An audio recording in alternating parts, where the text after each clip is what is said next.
Hi, I'm Peter Roper. Welcome to Potluck Politics. Today we have a guest, Tim Bowles, who's running for the Senate in the 18th District. And I'd like to thank you for coming, Tim. I appreciate it. Thank you so much, Peter. I appreciate it. First of all, I've read over your bio, and it's pretty interesting. You've got a lot of interesting things going on there. Got an array of interesting experience and opportunities. You're born in Venezuela, which isn't typical. Lived in a teepee for a year, delivered your daughter at home. Just missed going to that concert in Woodstock, which a lot of people would have wished to go to. I guess you let your staff go, but you did not. Right. You've been a physical therapy aide, an EMT, school bus driver, psychiatric aide, social worker, foster parent, state representative, and you've worked in state service for 29 years in 5 different agencies. And now you are teaching social studies and language arts at the Isaac School in New London. Was all this just preparation for running for state senate? Because it seems like a pretty good list of things to prepare you. I think you get to be a certain age where you're bound to accumulate a lot of experiences. Mm-hmm. And as we were talking before the show, those were very rich times, you know, the times that I grew up in. Mm-hmm. Grew up actually in New Rochelle, New York. But there was a lot of things going on, a lot of changes in this country, in this society, between the civil rights movement, the women's rights movement, and other things that were happening. And so I think it was natural for a lot of us to kind of delve into a lot of different, and take advantage of a lot of different opportunities, which I did. Mm-hmm. And throughout my life. And I also believe that there is a higher calling for us individually. And I do believe that a lot of this I've been led in directions that I have been surprised at, and I'm grateful for the opportunities that I've had to serve. Mm-hmm. Yeah, I think democracy needs more than just critics. It needs some activists. I think we need to get things done. I think it's time to develop a much more positive tone and really talk about what we can do to make not only this district but this state and this country better. Mm-hmm. And what of your experience do you think is going to help you specifically if you're able to win this race? I think obviously the two years I served as a state representative, in addition to the number of years that I served as a legislative liaison for the Office of Policy and Management under the Weicker administration. I know the workings of the Capitol. I have a lot of contacts up there on both sides of the aisle. And so I think that certainly prepares me to take this next step as far as running for the state senate. But I also think just the day-to-day experiences I've had in all of these the professions that I've been involved in give me a sense of understanding about things. For instance, mental health issues, or the real spike now again in drug abuse, overdoses, et cetera. Mm-hmm. I saw that with cocaine in New London when I was an investigator for the Department of Children and Families. The damage and the abuse that created. So again, each part of my life, including my rural existence currently, and having been on a farm for 40 years, all of these things inform me and I think give me a very broad background. Mm. It's interesting. You've been elected to office and you've been chosen to lead a couple of different organizations by your peers and by others have set you up as a leader. Do you think you're a natural leader? I won't say that. You're welcome to, It sort of pops out when you read your history. I think maybe one of the skills that I have is that I don't pretend to know more than I do, and I also listen to people. Mm-hmm. I've found that if you can engage people and demonstrate a willingness to listen, to understand their perspectives, even if you wind up not necessarily agreeing, I think you have to come from a place of being able to say, I can grow in this capacity, and I'm fortunate that a lot of people have considered me for leadership positions in a lot of different areas of my life. Mm-hmm. And mostly that's gone well? It has gone. Sometimes it doesn't go well when you become the leader. No, I would say that in many ways it has gone very well. One of the best examples recent examples I can give is that despite my freshman status as a state legislator, Brendan Sharkey, the House Speaker, named me or asked me to be chair of the regional entities working group of the Moore Commission, which really was involved in promoting a regionalization and decentralization of state government. And I think I was very effective in bringing together my colleagues, again from both sides of the aisle, together with municipal leaders, with other stakeholders. We had a very robust group. We had other subcommittees, and I think we were effective in advancing that agenda. So tell us a little more about your elected positions. You've been elected to a few different things, so talk a little bit about that. Started off getting involved in local town politics in Preston. Ran successfully for the Zoning Board of Appeals, and then ran successfully for the Planning and Zoning Commission. Both of them, again, informed me on a lot of different regulatory issues and obviously planning issues for the town. I was actually on planning in Groton for 24 years, and it's an interesting way to learn about your town, because so many things come through that. Absolutely, absolutely, and you know, we're very lucky, and I think in this area we have a lot of people that have got involved in you know, in those kinds of elected positions, and I think it is important. I eventually got appointed to Conservation and Inland Wetlands Commission, and that we spun off the Conservation Commission separately. So there are a lot of land conservation issues that I found to be very helpful. But I think eventually I ran for selectman in the town of Preston, and served 2 terms as a minority selectman with 2. They have 3 selectmen. We have 3 selectmen, so there are 2 Republican colleagues that I had, worked very closely with them. And I think there was maybe 1 or 2 votes in the 4 years that I was a selectman where I actually took a position contrary to theirs.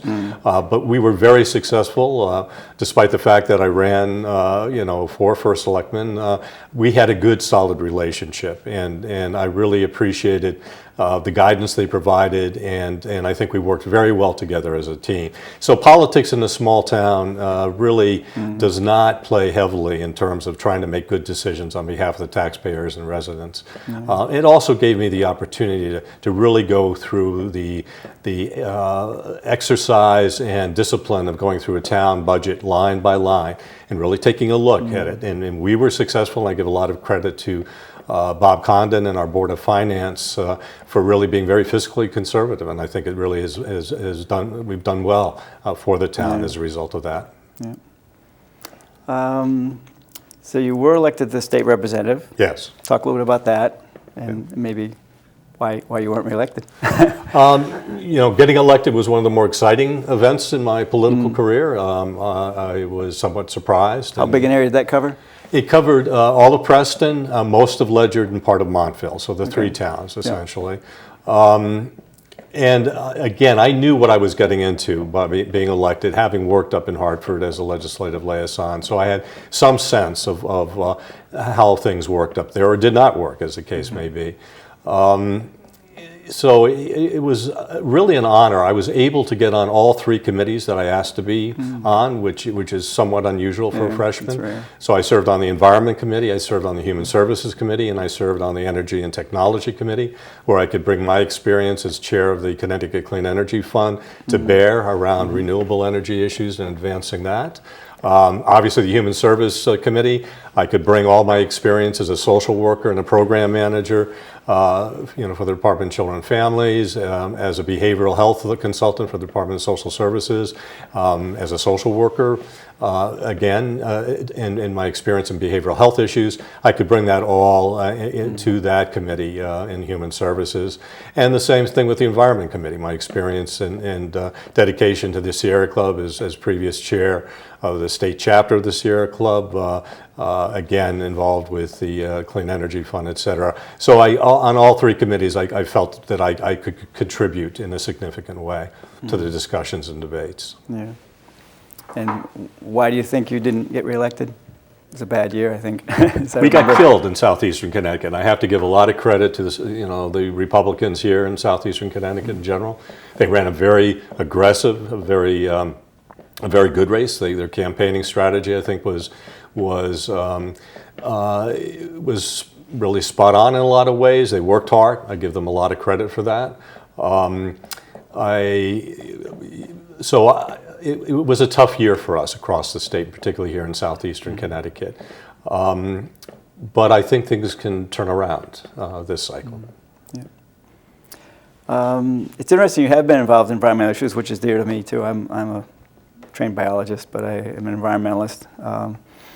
And I think the first time I was ever aware of you was when you were head of the Sierra Club in Connecticut. I don't know if I knew you, but I knew of you. I must have met you somewhere along the line. We probably did, so, yes. So we crossed paths at that point. Yeah. And we were also involved with People Action for Clean Energy, which you were president of. Right. And then you're on the Connecticut Clean Energy Fund. And you were actually elected chair to that fund, is that correct? I was elected chair. I was asked to run for that position with our board of directors. A lot of it was a fallout from some of the John Rowland scandals that occurred. It impacted our fund and some of the deals that had been made by the previous chair, apparently. That became very public, and I was approached to go ahead and run as chair in order to provide a kind of a breath of fresh air to what was happening with the fund. So, as an environmentally aware and active person, what do you think that Connecticut should be working on? What are your issues as far as the environment is concerned when you go to the Senate? I'm becoming chair of the Connecticut Clean Energy Fund. One of the examples I use is we were investing an awful lot of money in fuel cell technology, and we had a very robust fuel cell industry here in Connecticut, which I absolutely supported. But it was at the expense, we had very little or no investment in the solar energy at all. And I can remember one day at a board meeting, I kind of brought up that issue, is why aren't we spending or investing a little bit of our resources into solar? And the chair at the time looked out the window, and it was a cloudy day, and said, well, it's not going to work here in Connecticut. I knew that Germany, which has a very similar climate to ours in a lot of different ways, is the #1 country in the world in terms of solar installed solar capacity. So I felt very strongly that one of the things I could press for was really ramping up, and we did a very successful job both in the commercial and residential sector in advancing solar opportunities, and you can see the results of that across the state right now. Yeah. One of the issues that I feel very strongly about is, for some reason, the concept of shared solar has not been legislatively successful. They piloted it, that's what they've been doing really, but the concept of shared solar, that is, you have a group of residents, a small community, if you will, or a subdivision that can take advantage of one single solar array installation to actually provide solar power to a number of different residents. And that's one of the issues that I would work very, very hard on if elected as state senator. Yeah. And I assume you are interested and concerned about climate change and the issues associated with that, which affect everything, basically. Absolutely, no question about it. I give a lot of credit, and I've disagreed with Governor Malloy on some issues. But on climate change, I think he's done an excellent job in terms of addressing it, particularly down here at the UConn Avery Point campus. They have a very relatively new. I was there at the groundbreaking, I think a couple of years ago, when they really identified Avery Point as a center for climate change research here on the shoreline in Connecticut. I think anybody that takes a look at what's happening, you have to take the climate change far more seriously than we have, and I think it's a huge issue. The storms that have battered our coastline have been, devastating, and I believe they're a direct result of some of the changes that have occurred in the climate. Yeah. Yep, it's the strangest thing is that people are still denying, still not convinced, and not acting like we have to do something. I don't get it. I think there are always going to be some people that are just they're going to hold that view. Yeah. But if you take a look at the hard data, there's no question, and anybody who really takes a hard look at it, that it exists, that we have a problem, a major problem. So the reason you're running for this open seat is because Senator Andy Maynard has decided not to seek re-election. What are your thoughts about his record? And I know you're friendly with Andy. You know Andy, and I assume you go back a ways too. Go back a ways. He was very supportive. The town of Preston when I was a selectman. Even more so when I was a state representative. He was a very helpful in terms of making the connections that the town of Preston needed with state government agencies around the remediation of the old Norwich Hospital site, now called Preston Riverwalk. Yeah. And we've just recently seen I know, the we're fruition of that, finally within seeing the it last happen. few weeks, with the agreement with the Mohegan tribe. So Andy has been a mentor of mine, is a dear friend. I spent last Monday, I believe, down at the Submarine Museum with him and his sister, actually, at the military honor program down there. He was also, and I think the one thing I have to say about Andy, and that I intend to follow very strongly, is he was a fiscal conservative, and he was at odds with Democratic leadership frequently around some of his votes and some of his positions around state budgets. And I always was impressed with him for taking that kind of stand. Yeah. Yeah, I was going to say that he was his own person and, Yes. and didn't follow the crowd so much as, Right. He's been accused of being just a political person, but I think Andy is very thoughtful and did a lot for this district, especially this studio actually received money to get started because of Andy's perseverance and working hard for us. He was a very hard worker, still is a hard worker, and I really appreciate everything he's done for this district. He also came across in such a way from just his personality, I think, really allowed him to really break through and connect with people in a very deep and productive way. Yeah, big shoes to fill, but I'm thinking you can probably handle it. And I would think you can call on him at any time to get help if you need it. Absolutely, absolutely. Okay, May 22nd, you had an op-ed in the London Day talking about some of your ideas for streamlining the state legislature, which is interesting. I think you should talk about that a little bit, saving money for the taxpayers.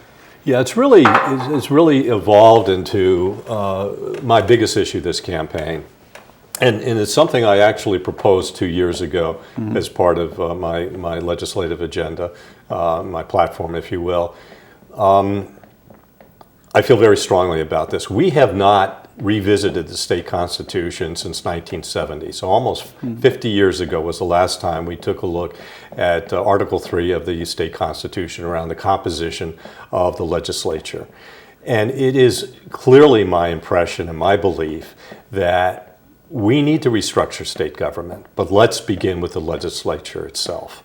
And what I'm proposing, and I've been public about, in the op-ed, I reflected that, is that we need to revisit and the concept of amending the current state constitution. It would have to be done through a legislative commission, if you will. But we need to, what I am proposing we take a look at are a couple of things. First of all, reducing the size of the House of Representatives. And I made this proposal as I was running for re-election as a state representative, to reduce the size from 101 to 151 to 108, which is about a third, 30% reduction in terms of the size of the House of Representatives.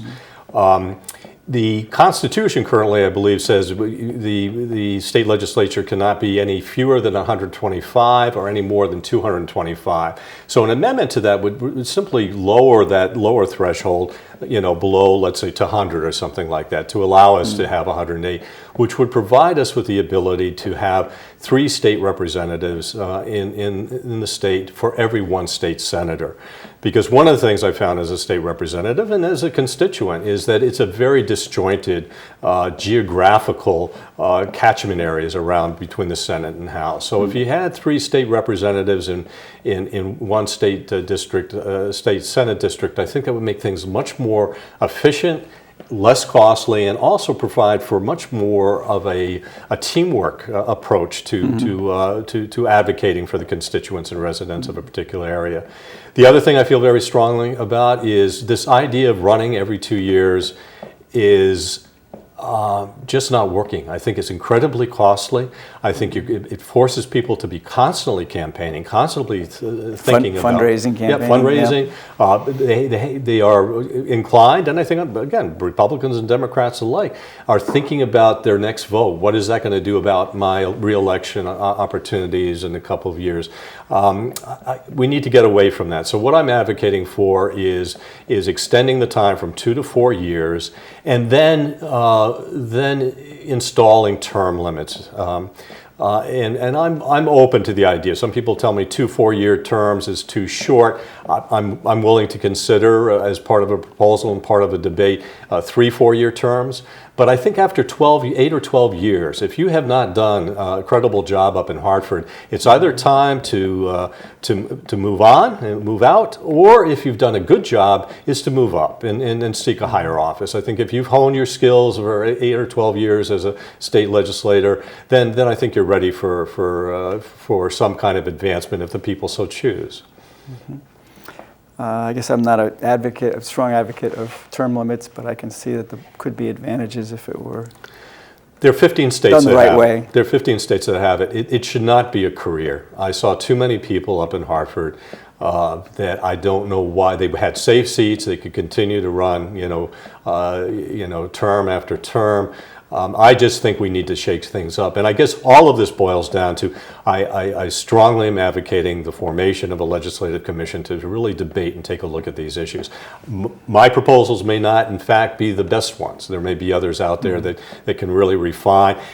But I do believe that these kind of measures send a signal, in terms of we mean business as legislators, and also create some significant cost savings. And I think we need to really start there. Yeah. Yeah, obviously the state debt and the budget are key. Absolutely. And along that lines, I know you're campaigning, but are you consciously trying to get voters' input on what they think could be done? Because I'm not sure that gets done enough. Employees of state government and voters might have some good ideas to assist our representatives, and Absolutely. I think would do you well to seek those out. Absolutely. And I've done that, as a state legislator. I've met in the 3 towns that I represented. I think anybody who takes their position as a state legislator or even campaigning for the position has to take that seriously. One of the interesting things that we have developed as part of my walk card that I will be using when I'm knocking door to door is there's actually a clip out of a survey that you can go ahead and fill out. Lists, I think, a half a dozen positions, whether you support them or not as a resident of this area, and certainly gives all my contact information and room to go ahead and add some additional points. So we'll cull all that together and absolutely take a look at that kind of input. I was wondering if you wanted to respond to David Collins' article in the London Day back in April.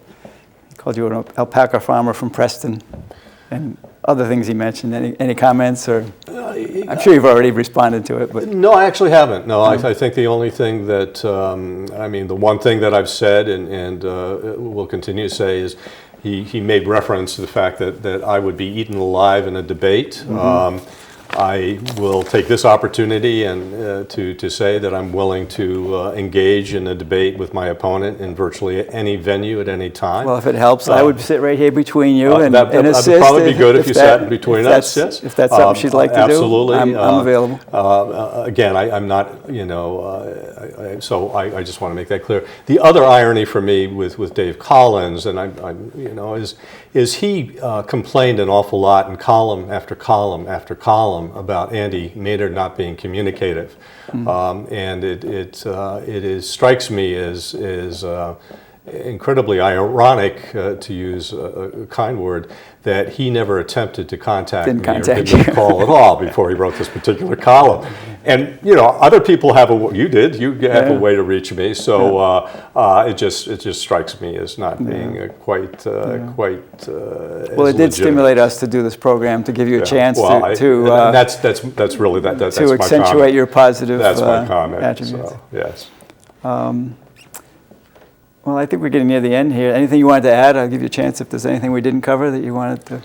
No, I think what I do want to say is that I really appreciate and am very humbled by all the support I have received during this campaign so far. I'm getting to know a lot of you folks out there, some new friends, restoring relationships or reconvening relationships with old friends. So it's been something that I'm really, again, very privileged to be part of this election in this election year. And I think collectively, if we can work together, I think we can turn this state around in some significant ways.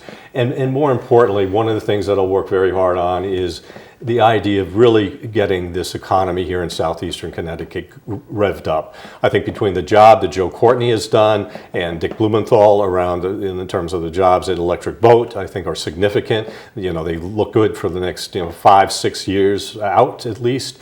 And I also believe, again, as we referenced before, the agreement, a memorandum of understanding between the Mohegan tribe and the town of Preston, which we'll get more details within 180 days or less now about what those proposals are. I think if we can get something done up there together with supporting, as we talked about before, continuing to find ways to support small businesses, I think we can begin to create jobs here in southeastern Connecticut, and ultimately that's the best answer we have for facing the challenges we have economically in this state.